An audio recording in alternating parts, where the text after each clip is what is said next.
Emwahali za project z'amaizi ezikorwa Gavumenti ya Uganda okwabira mu project erikwetwa Uganda Intergovernmental Fiscal Transfer Program neya Nyamulima Water Project eri mu gombora ya Bugambe omu district ya Kikuube. Azina twike twakateka miriyooni 200.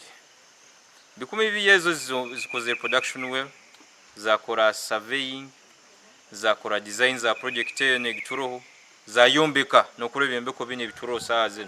Hali tuina enju ya Sky, hali tuina pump house, chemical house, generator house. Gondeza yashobora kunobaza kukozesa biriyooni 1,500,000 kandi omurimo guno guza kuba 2025. Esente zitukuteeka ezituwatire mu Kikuube town council kubagambire 1.2 billion. Zikwawukana neno igituro henu tugenda giteka mu 1.5 billion. Zikwawukana mu newairagaza eyabaye yo million rusanju in total at completion. Zikwawukana mu hali tugenda akora gwa kuli buhimba rwemparaki egeja kuba ye million 15. Nibenda kore zindi project nka ya Huwa omugombora ya Kaboya erikuza kumaraho million rushanju hamwe na ya rwemparaki omuruhimba erikuza kumaraho million 500.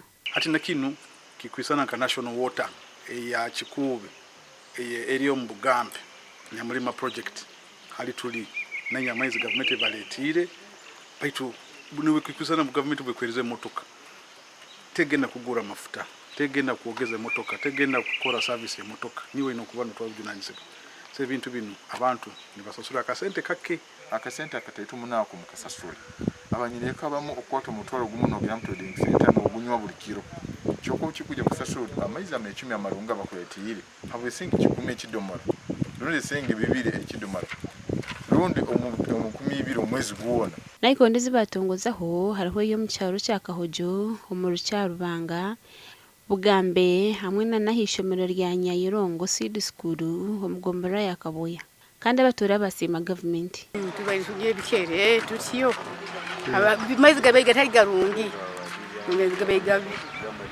tubentu nyako amaizi twenduge ya mkisaruku baitu atitugaye agana aboke tokusima okurgira bebembezi ekidindirwa no kureba ngo buri muntu yatunga amaizi atabanze kutambira urugendo ruringwa gashakwa n'uwagaba Ambrose Gatoto.